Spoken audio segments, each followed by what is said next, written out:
Hello వాళ్ళందరికీ, అందరూ ఎలా ఉన్నారు? ఇవాళ నేను స్ట్రైట్గా మీకు ఒక క్వశ్చన్ అడుగుతాను. మీరు ఎంతమంది ఫీల్ అవుతున్నారు బ్రష్ చేసినా సరే మనకి నోటి నుంచి దుర్వాసన వస్తుందని? నేను అన్ని చిట్కాలు పాటిస్తున్నా సరే, మౌత్ వాష్ చేస్తున్నా, అన్నీ చేస్తున్నా, స్టిల్ నాకు బ్యాడ్ బ్రెత్ వస్తుంది, అంటే చెడు శ్వాస వస్తుంది నా నోటి నుంచి అని మీరు ఎంతమంది అనుకుంటారు? వెంటనే అనుకుంటే మీరు కమెంట్స్లో మెన్షన్ చేయండి. దానికి ఉన్న సొల్యూషన్ అనేది మనం ఈ వీడియోలో చెప్తాము. ఎందుకంటే మీరు ఒక మెయిన్ థింగ్ ఇగ్నోర్ చేయడం వల్ల మీకు ఆ బ్యాడ్ బ్రెత్ అనేది వస్తుంది.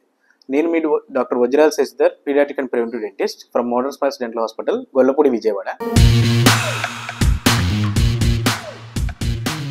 అసలు మనం నాలుక అనేది ఎందుకు శుభ్రం చేసుకోవాలి?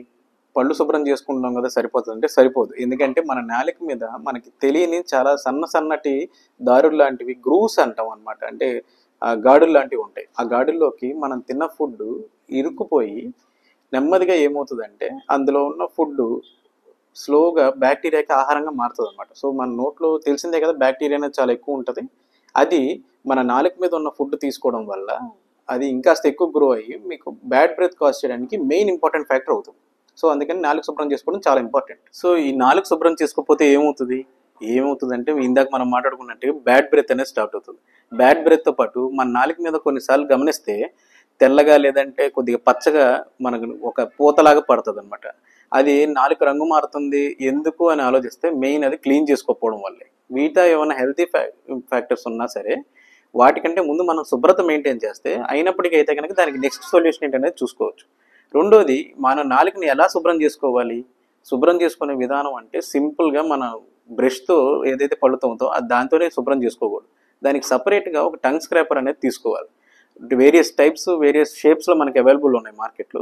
ఏవైనా సరే జెంటిల్గా చేయండి. అలా అని గట్టిగా మనం ఎంత గట్టిగా చేస్తే అంత శుభ్రంగా అవుతుంది అనుకుంటే దానివల్ల బ్లడ్ వచ్చి మీరు ఫుడ్ కూడా టేస్ట్ అనేది కూడా మారిపోయి ఎంజాయ్ చేయలేకపోతారు. సో ఈ టంగ్ క్లీనింగ్లో కూడా మనం కామన్గా చేసే మిస్టేక్స్ ఏంటో చెప్పనా?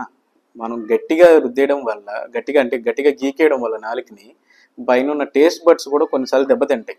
ఎందుకంటే ఎక్కువ ఫోర్స్ పడితే అవి చాలా మృదువుగా ఉంటాయి. నాలుక అనేది చాలా మెత్తని మృదువుగా ఉండే ఒక పార్ట్ మన నోట్లో.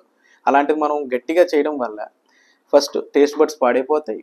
తర్వాత ఏదైతే ఉన్న పూతల్లాగా వస్తుంటాయి. రెండోది, మీరు శుభ్రం చేసిన తర్వాత ఏదైతే వస్తుందో ఊసేసి తర్వాత నీళ్లు పోసుకొని నోట్లో పుక్కిలించి కంపల్సరీగా ఉయ్యాలి. ఆ మిస్టేక్ ఎవరు చేయొద్దు. ఇంకోటి ఏంటంటే ఓన్లీ ఫ్రంట్ పార్ట్ వరకే నాలుకని క్లీన్ చేసుకోవడం. బ్యాక్ పార్ట్ అంటే నాలుకని మనకి 3 పార్ట్స్గా ఉంటుంది. ఒక పార్ట్ అనేది గొంతులోకి ఉంటుంది. మిగతా 2 పార్ట్స్లో మనం 1 పార్ట్ అంటే ఫ్రంట్ ఏదైతే ముందు టిప్ ఉంటుందో అక్కడ వరకే క్లీన్ చేసుకుంటాం. అలా చేయడం వల్ల వెనక ఉన్న పార్ట్ నుంచి కూడా బ్యాడ్ స్మెల్ అనేది వస్తూ ఉంటుంది.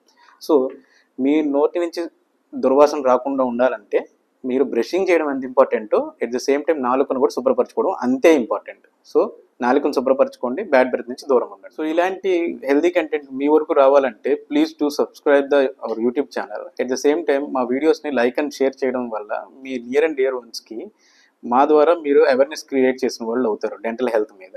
ఎట్ ద సేమ్ టైం మనం పాస్ట్ 6 monthsగా ఇన్స్టాగ్రామ్లో మోడర్న్ స్మైల్స్ విజయవాడ అనే పేజ్ మీదే అవేర్నెస్ అనేది మనం అక్కడే ఇన్స్టాగ్రామ్ నుంచే స్టార్ట్ చేసాము. ఆ పేజ్ని కూడా please don't forget to share, follow and like our Insta page. Okay, don't